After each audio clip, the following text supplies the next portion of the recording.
Hello বন্ধুরা, আমি গৌরীস creation থেকে গৌরী বলছি। আমি আজকে আরেকটি নতুন স্টিচ নিয়ে আপনাদের সামনে হাজির হয়েছি। এই স্টিচটির নাম হচ্ছে থিক থ্রেড এমব্রয়ডারি। এটাতে আমি ডিএমসি সুতো নিয়েছি 3 রঙের, হলুদ, সবুজ আর মেরুন কালারের 3টে রঙের ডিএমসি সুতো নিয়েছি। তার সঙ্গে ম্যাচিং করে রিল সুতো নিয়েছি আর ক্রচেট সুতো নিয়েছি। আপনারা চাইলে ক্রচেট সুতো দিয়েও করতে পারেন কাজটা, আর নয়তো ডিএমসি সুতো দিয়েও করতে পারেন। আমি দুটো সুতো দিয়েই করেছি। ডিএমসি সুতো দিয়ে আমি ববিনে ডিএমসি সুতোটা এইভাবে ভরে নিয়েছি, হাতে করে এইভাবে ভরে নিয়েছি। এই যে আপনারা দেখছেন, আমি ডিএমসি সুতোটা এইভাবে ভরে নিয়েছি আর ক্রচেট সুতোটাও ববিনে ভরে নিয়েছি। আমি ক্রচেট সুতো দিয়ে ফুলের যে বর্ডার লাইনটা, এই যে একটা ফুল করছি, এই ফুলের যে বর্ডার লাইনটা ক্রচেট সুতো দিয়ে করব আর ডিএমসি সুতো দিয়ে আমি ভরাটটা করব। এরপর আমি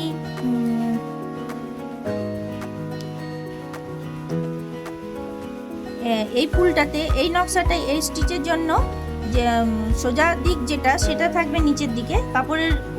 কাপড়ের নিচের দিকটা হবে সোজা দিক আর এই উপর দিকটা হবে উল্টো দিক। এইদিকে আমরা নকশাটা আঁকবো আর এর উপরে আমরা সুতো দিয়ে কাজটা করে নেব। উল্টো পিঠে আমাদের কাজটা ফুটে উঠবে। বন্ধুরা দেখছেন, আমি হলুদ ডিএমসি সুতো দিয়ে ফুলের পাপড়িটা ভরাট করছি এইভাবে।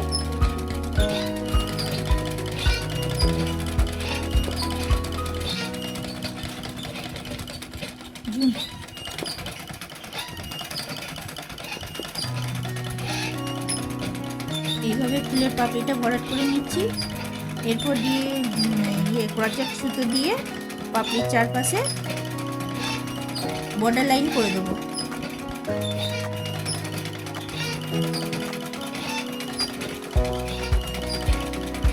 এইভাবে আপনারা ভরাট করবেন।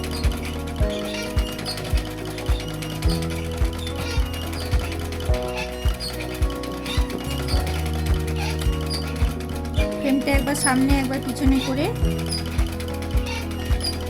সেলাইটা করতে হবে আর ফ্রেমটা এইভাবে চেপে ধরে থাকতে হবে যাতে সরে না যায়, কাপড়টা যেন উঠে না যায়। এইভাবে চেপে ধরে থাকতে হবে। চেপে ধরে থেকে তার মধ্যে ব্যালেন্স করে মিডলটা সামনে পিছনে করতে হবে এইভাবে। আর হাতের আঙ্গুল সব সময় সুচ থেকে দূরে রাখবেন।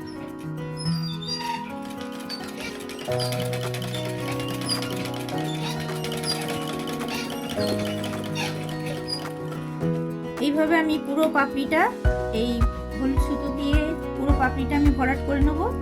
তারপরে এই যে লাল সুতোটা দিয়ে, যে মেরুন কালারের ডিএমসি সুতো দিয়ে আমি মাঝখানটা ভরাট করব আর ক্রচেট লাল সুতো দিয়ে,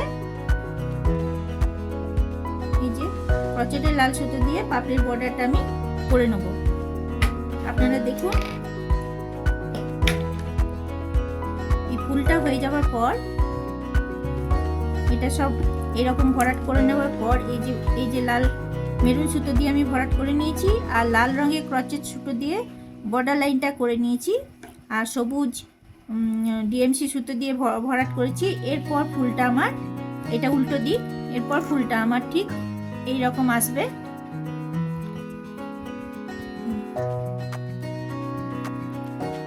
এই যে ফুলটা এরকম সুন্দর একটা ফুল ফুটে উঠবে সোজা দিকে। এই ফুলটা আমার ফুটে উঠবে। এটা আমি একটা পিলো কভার করছি, পাশ বালিশের কভার করছি। এটা পাশ বালিশের কভারটা তৈরি হয়ে যাওয়ার পর আপনাদের দেখাবো।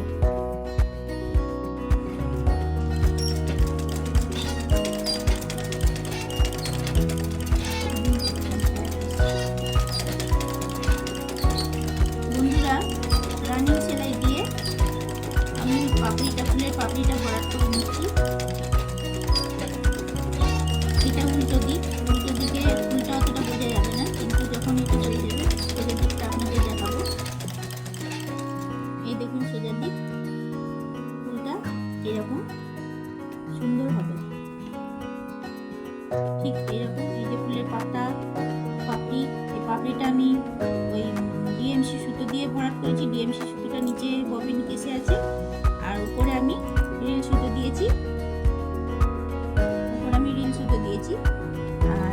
পাপড়িটা আমি ভরাট করছি। ভরাট করার পর ফুলটা এরকম দাঁড়াচ্ছে, ঠিক এরকম সুন্দর একটা ফুল ফুটে উঠবে। তারপর আমি ফুলের চারপাশে ক্রোচেট সুতো দিয়ে বর্ডার লাইন করছি, আর পাতাটাও তাই একই করছি, পাতাটাও সেইভাবেই করছি। এটা আমি ডিএমসি সুতো দিয়েছি, বর্ডার লাইনটা আমি ক্রোচেট সুতো দিয়ে করেছি। দেখুন আপনারা ফুলটা কত সুন্দর দাঁড়িয়েছে, এইরকম একটা ফুল সুন্দর ফুল উঠবে। আমি এটা একটা পিলো কভার বানাচ্ছি। পিলো কভারের মাঝখানে আমি এই স্টিচটা দিচ্ছি। আমি পিলো কভার তৈরি হয়ে যাওয়ার পর আপনাদের দেখাবো।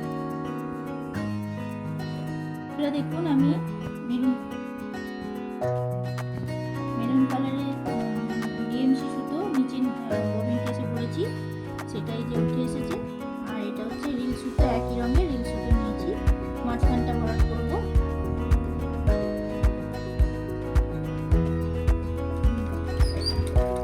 দেখুন এইভাবে মাঝখানটা ভরাট করে নিচ্ছি।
দেখছেন আমি পাঁচ বালিশের একটা কভার বানিয়েছি এই ফুলটা দিয়ে, স্টিচ দিয়ে। দেখুন কি সুন্দর হয়েছে কভারটা।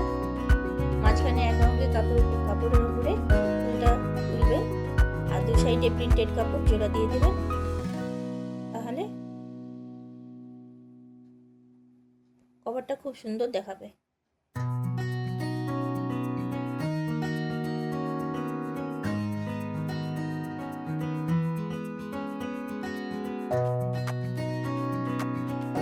বন্ধুরা, আমার হাতের কাজ ভালো লাগলে অবশ্যই লাইক করবেন এবং শেয়ার করবেন। সাবস্ক্রাইব করে আপনি আমার আরও ভিডিও দেখতে হলে সাবস্ক্রাইব করে নেবেন চ্যানেলটা, আর শেয়ার করতে ভুলবেন না। আর কমেন্টস বক্সে যদি কিছু জানার থাকে অবশ্যই কমেন্ট করবেন, আমি উত্তর দেব।